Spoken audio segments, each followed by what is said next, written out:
राधे राधे दोस्तों, आज हम इस वीडियो में बात करेंगे रुक्मणी जी और श्री राधा रानी की परीक्षा जब श्री कृष्ण ने ली कि प्रेम मुझसे सबसे अधिक कौन करता है, तब उसमें कौन पास हुई। इसके विषय में आज हम इस वीडियो में बात करेंगे। अगर आप लोग हमारे चैनल पर पहली बार आए तो सब्सक्राइब करके बेल आइकन को प्रेस करना ना भूलें। तो शुरू करते हैं। यह समय उस समय का था कि एक बार श्री कृष्ण रात्रि के समय श्री कृष्ण राधा रानी का नाम ले रहे थे। रुक्मणी जी उनके पड़ोस में ही विश्राम कर रही थी। जब श्री कृष्ण के मुख से राधा राधा का नाम सुना, तब रुक्मणी जी बहुत ही ज़्यादा घबरा जाती हैं और कहती हैं कि वह राधा कौन है।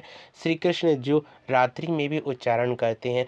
तब जब श्री कृष्ण उठे, तब रुक्मणी जी ने श्री कृष्ण से बस यही प्रश्न किया कि आप रात्रि के समय सोते समय राधा राधा का नाम ले रहे थे, वह राधा कौन है। तब श्री कृष्ण कहते हैं कि हमारे बचपन में हमारी प्रेमिका राधा है। राधा और श्री कृष्ण के विषय में बहुत सी बातें जब श्री कृष्ण बताते हैं और कहते हैं कि राधा की बराबरी का में कोई नहीं ले सकता है, क्योंकि राधा है ही परमानंद। राधा जैसी ग्वालिन मुझे कभी भी प्रेम करने वाली नहीं मिली। इन पटरानियों के प्रेम में भी मैं राधा का प्रेम नहीं भूल पाता हूँ। रुक्मणी जी के समक्ष जब श्री कृष्ण ऐसी बातें करते हैं, तब रुक्मणी जी को बहुत ही ज़्यादा खिन्नता आ जाती है और कहती हैं कि हमारा प्रेम ऐसा कैसे हो सकता है और राधा का प्रेम ऐसे कैसे सिद्ध ही किया जा सकता है कि जिससे राधा का प्रेम हमें पता चल सके कि वह कितना कृष्ण से प्रेम करती हैं। हम भी तो श्री कृष्ण की पत्नियां हैं और पत्नी होने के कारण सबसे पहला अधिकार तो हम ही को है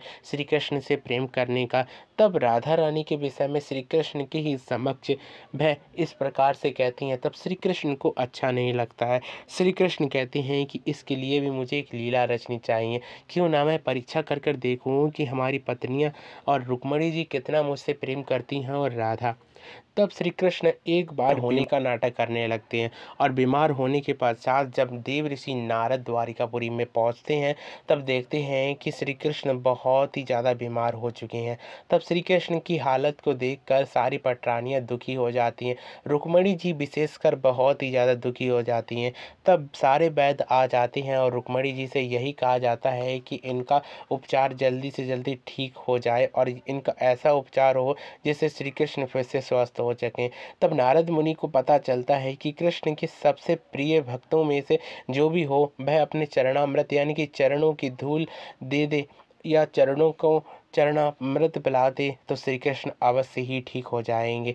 सारे के सारे वहाँ पर द्वारिकावासी जो श्री कृष्ण से प्रेम करते थे, सारे ने मना कर दिया कि मैं श्री कृष्ण को ऐसा नहीं कर सकता हूँ, क्योंकि श्री कृष्ण परमानंद है, ब्रह्म है। अगर ब्रह्म को हम अपने चरणों की धूल देंगे तो हमें नरक में जाना पड़ेगा। नारद मुनि भी मना कर देते हैं। और जब बाद में आती है बात रुक्मणी जी की, तब रुक्मणी जी भी कहती हैं कि मैं पतिव्रता हूँ। पतिव्रता का पहला लक्षण यही होता है कि पति की सेवा करना, पति के चरणों की सेवा करना, पति के चरणामृत यानी कि चरणों को धुलाने के पश्चात जो जल बचे उसे पी लेना। मैं यह कार्य कर सकती हूँ, लेकिन मैं अपना चरणों का धुलाया हुआ जल श्री कृष्ण को पिलाऊं, यह संभव नहीं, क्योंकि इससे मेरा पतिव्रत धर्म भी भंग हो सकता है। अगर पत्नी का पति चरणामृत लेगा तो इसे घोर नरक में जाना पड़ेगा। रुक्मणी जी की यह बात सुनकर श्री कृष्ण कहते हैं कि ब्रज में जाकर राधा रानी का चरणामृत लेकर आओ, वह अवश्य देंगी। जब नारद मुनि राधा रानी के पास जाते हैं और राधा रानी से उनका चरणामृत मांगते हैं, तब राधा रानी पहले तो यह पूछती हैं कि आप ऐसा क्यों कर रहे हैं। तब वह सारी की सारी बता देते हैं बात और कहते हैं कि श्री कृष्ण इस समय बीमार हैं और उन्होंने अपने प्रिय भक्तों में से आपका चरणामृत मंगाया है, कृपया आप दे दीजिए। तब राधा रानी अपना चरणामृत दे देती हैं, जो चरणों से निकलने के कारण चरणामृत बन जाता है। तब नारद मुनि श्री कृष्ण को वह जल पिला देते हैं।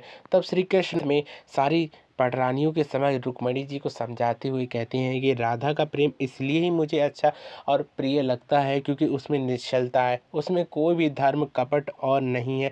वह राधा भी जानती थी कि अगर मैं अपना चरणामृत श्री कृष्ण को पिलाऊंगी तो मैं नरक में जा सकती हूँ, लेकिन उसने नरक की चिंता नहीं की, अपितु यह चिंता की कि मेरे प्रियतम श्री कृष्ण दुखी हैं और दुखी होने के कारण अगर वह ज़्यादा देर तक दुखी रहे तो मैं भी दुखी रहूँगी। राधा ने बेरोक टोक मुझे चरणामृत पिला दिया, इसका कारण यही है कि राधा सबसे अधिक मुझसे प्रेम करती है।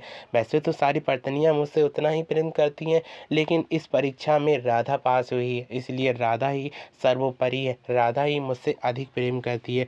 सारी पत्नियों को भी समझ में आ जाता है कि हम तो पति और पत्नी के संबंध में बंधे हुए हैं, लेकिन राधा और कृष्ण का प्रेम निश्चल है, निष्काम है, कोई भी बेकार उनके प्रेम में नहीं है। यही तो पराकाष्ठा है सच्चे प्रेम की, जो राधा रानी ने श्री कृष्ण के प्रति निभाया था। आज भी राधा कृष्ण का प्रेम अलौकिक बताया जाता है, क्योंकि आज भी मंदिरों में राधा कृष्ण कहा जाता है, रुक्मिणी कृष्ण नहीं, क्योंकि आज भी राधा रानी की मूर्त श्री कृष्ण के संग हमेशा हर मंदिरों में दिखाई जाती है, लेकिन रुक्मिणी जी की मूर्त तो केवल द्वारिका में ही मिलती है। तो इसी के संग फिर से मिलेंगे एक नई वीडियो की नई इन्फॉर्मेशन के संग। तब तक के लिए मेरे संग प्यार से बोलते रहिए हमेशा राधे राधे।